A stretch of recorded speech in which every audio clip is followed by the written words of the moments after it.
उनका रास्ता आप देख रहे होंगे।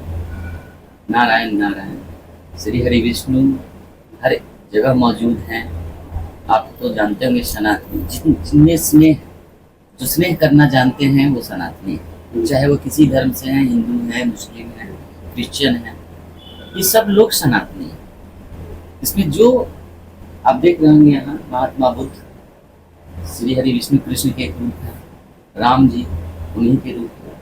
उन्होंने कर्म के हिसाब से भी बताया है और धर्म के हिसाब से भी बताया है कि व्यक्तिगत रूप से एक मनुष्य को क्या करना चाहिए। आप देख रहे होंगे हम सब में विद्यमान है, इस चेयर में, इस माइक में। आपने सुना होगा एक बार तो दीवार खंभा तोड़कर प्रहलाद को बचाने आया, मतलब वो निर्जीव वस्तु में भी मौजूद है, विद्यमान है। मैं दिशा निर्देश क्या दे सकता हूँ, जो जैसा साधते हैं वैसा वो प्राप्त करते हैं, जैसे को तैसा। आप देख सकते हैं यहाँ श्री हरि विष्णु शेषनाग पे विद्यमान हैं। माँ लक्ष्मी उनका पैर दबा रही है। ब्रह्मा जी उनकी नाभि से उत्पन्न है, सृष्टि के रचयिता।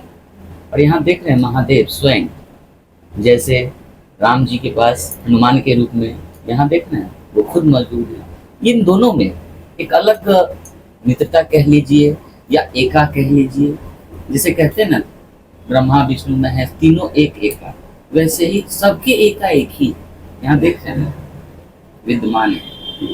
और आप कहते हैं ना बैतरनी, हम सबको पार करनी होती है अपने अपने कर्मों के हिसाब से। जैसा कर्म करेंगे वैसा पाएंगे। मोक्ष सबको नहीं मिलती। मोक्ष के लिए अब उस लेवल का ध्येय उत्पन्न करना पड़ता है। तो मैं यहाँ सबको आज के डेट में, आज प्रभु की आज दिन है, उनका तो हर दिन होता है, मैं संदेश देना चाहूँगा सब लोग मिलजुल कर रहें, एक साथ रहें। यही उनका एक संदेश है। नारायण नारायण। आपने मोक्ष की बातें की, इंसान को क्या ऐसा कर्म में क्या कुछ ऐसा सुधार करना चाहिए जिससे मोक्ष की प्राप्ति हो? आप किसी एक चीज को साध लें।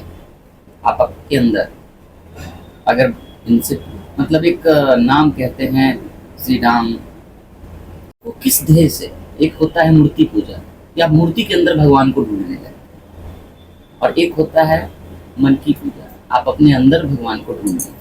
आप जिस भी जाति से हैं, आपको थोड़ा सा वक्त अपने आप को दीजिएगा। मतलब समझ लीजिए आप प्रभु का आदेश पालक है। आप अपने आप को सुधार लेते हैं। विवेकानंद ने क्या कहा था, आप देख सकते हैं विवेकानंद, इन्होंने बोला आप देश को सुधारने की जरूरत नहीं है, आप अगर अपने व्यक्तिगत तौर पे अपने आप को सुधार लेते हैं। ऐसे ही विभिन्न जितने भी जाति समाज व्यक्तिगत, जैसे मुंडे मतिरबिंदे कहते हैं, कहीं ना कहीं साधना एक जगह साध लीजिए। आप जितना करीब साधने का कोशिश करेंगे, प्रयास करेंगे, उस हद तक आप पहुंच जाएंगे, उस लेवल की आपकी मोक्ष की प्राप्ति मतलब मोह माया निंदा तिंदा ये सब चीज त्यागना होता है। ये त्यागेंगे तभी तो आपको मोक्ष मिलेंगे। आप जो वस्त्र पहने हैं वो भी त्यागना होगा। लोग कहते हैं कि मरते समय गौ बैतरनी पार करने के लिए गौ का पूंछ पकड़ लीजिए और तो आसानी से पार कर जाए। तो मरने के बाद क्यों आप जीते जी क्यों ऐसा नहीं कर लेते हैं, जो मरने के वक्त का इंतजार करते हैं? आप प्रभु को याद अंत समय में क्यों करते हैं, जब बुरा वक्त होता है? जब अच्छा वक्त होता है उस समय क्यों नहीं आते? तो श्री कृष्ण हरि के रूप थे, नारायण के रूप में थे, लेकिन यहाँ पे समाज कुछ लोग हैं जो जाति धर्म वर्ग में बांट दिया है। उन लोगों के लिए क्या मैसेज है? मैं वही तो बात बोल रहा हूँ, बांटने की कहाँ जरूरत। हम सब ने तो अपने ध्येय के हिसाब से प्रभु, सब लोग तो सनातनी ही है ना।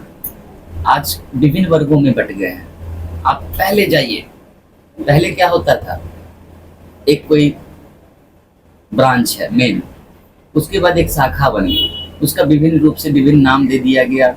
जैसे आज तो कहते हैं ना, नीचे कुम्हार से लेकर विभिन्न जातियां तक आ गई। आप तो सिर्फ बड़े बड़े जातियों की बात करते हैं, आज बड़े जातियों की भी शाखाएं बट गई ना, उसकी भी 400-500 आगे जीवन शैली चलेगी। लेकिन सब लोग अंत में जाइए तो एक ही एक, सब लोग सनातनी ही है। जी, एक अंतिम क्वेश्चन होगा सर। श्री कृष्ण भागवत गीता में बहुत सारे उपदेश दिए थे, आज के लोग जो हैं उनके जैसे आज जन्माष्टमी है तो कुछ लोग फास्टिंग भी करते हैं, उनके पूजा पाठ भी करते हैं उनका, लेकिन उनके बताए हुए रास्ते पर उनके उपदेश को कोई मानते नहीं है।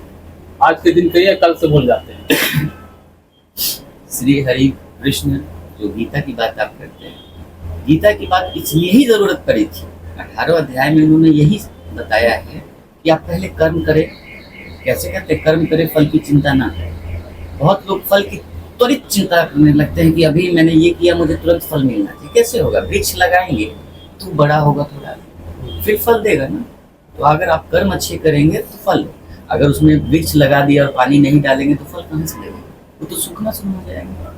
तो आप जड़ को सुखा दीजिएगा तो उसकी टहनियों की क्या बात करें? समझ रहे हैं मैं क्या कहना चाहता हूँ? इसलिए आप अपने टहनियों को अलग अलग विभाग में नहीं बांटे, सबका जड़ एक ही है, वो है सनातनी। हम सनातनी का मतलब हुआ जिसके अंदर स्नेह करने की भावना हो। जानवर से लेकर इंसान तक, पेड़ पौधे से सबसे स्नेह जिनके अंदर है वो सनातनी। परिचय दे दीजिए। आचार्य डॉक्टर पवन कुमार दर्शन।